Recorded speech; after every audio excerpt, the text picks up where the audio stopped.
continuing with the concept that we were looking about communication skills and just centering it around the nonviolent model. We talked about leveling and we talked about a level 1. But actually, what we need to do is talk about a level 0 because the issue is courage, where we have this massive habit where we censor ourselves because we lack the courage, right, to say stuff. And we love safety so much. So I thought we need to start with a level 0. Yeah. And that was sort of just listening, It is, but not deep just listening. deep listening. Yeah. So I mean, they Yeah. used to call it active listening, but I think it's old, it's passe, right? And I think it needed an upgrade. So deep listening, I think, is the ideal way of framing it. And there are a lot of people who talk about deep listening. It's in fashion per se. Okay. What I find missing, though, is one key thing is really, really missing from all of the models that I've seen, all of the tenets of deep listening. And to me, it's the equivalent of walking with only one leg. Whenever we think about our training, is to really bring to mind who it's for, right? And that gives us a chance to practice, think it through, and build the courage to implement something that's, for some people, it's radically new. For some people, it's kind of, I've heard about it, but I haven't done. So we want to keep that person in mind, which we'll call the diva. It's the person that they're very good at their job, but they have perhaps what we could call a propensity to slip into their inner child emotionally. They're an emotional child. So we want to keep that. I don't know if there's any other personalities or if there's anything else you'd like to add to that framing. Well, I mean, there is something about that an employee who is so good at their job, they're like invaluable. They're like the highly skilled person, but they're maybe, as we all are, but like, flawed in some skill that gets in the way of productivity.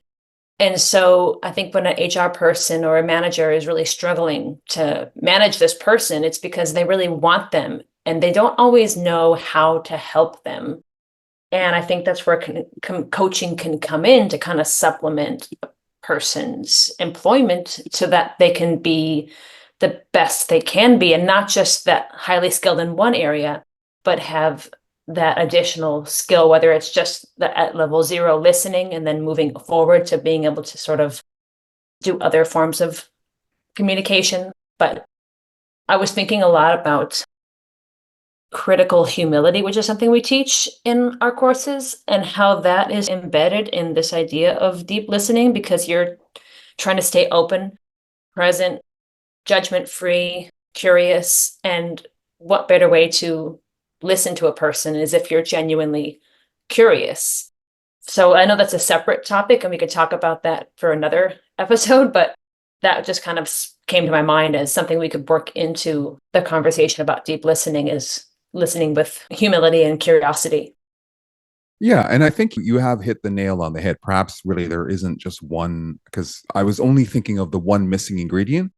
But to be honest, perhaps it's really three missing ingredients. And I think you've hit on both, one directly, one indirectly. And I think the one that you've hit on directly is the notion of humility. So before we come to this missing piece, so almost you could say deep listening is like a three-legged stool. One of the legs is humility, and the other leg we'll talk about perhaps in another segment.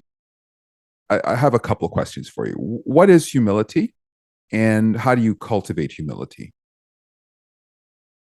I mean, just humility is it's that ability to see that you could be wrong. It's like a state of mind that you can be in. I think to cultivate that, if someone was lucky enough to be raised around values that can make that part of who you are already, that's a lucky person. But I think a lot of it just doesn't come naturally for a lot of us as human beings to be humble. So to bring humility, because we're always looking out for ourselves and on defense of ourselves. So I do think it's a state of mind that you can either have naturally come into by how you were raised, or to have a good role model who showed you that that's a valuable way of being, or some education to learn what it means and the value of it. Either way, it comes to a person by being taught that it's a valuable way of being, but it's not natural. If that's So, a good long answer.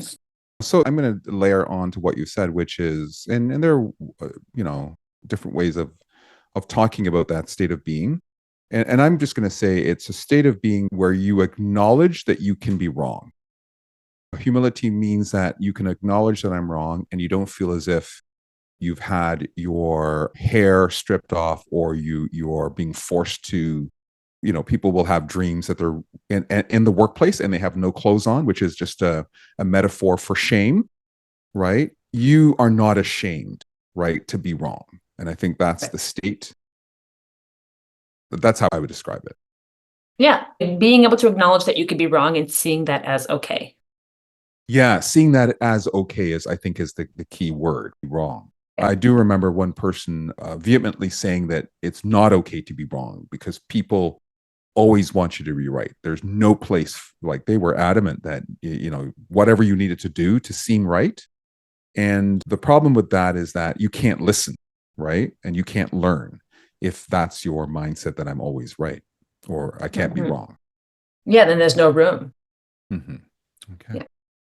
All right, that's where we're going to wrap up. We're going to keep it just a little shorter for this episode, just a tidbit, a bite. And so do consider joining us as we continue to talk about deep listening or level 0 on the pathway to being a person who loves, adores, practices, and understands the benefits of nonviolent communication. And until then, we'll see you again.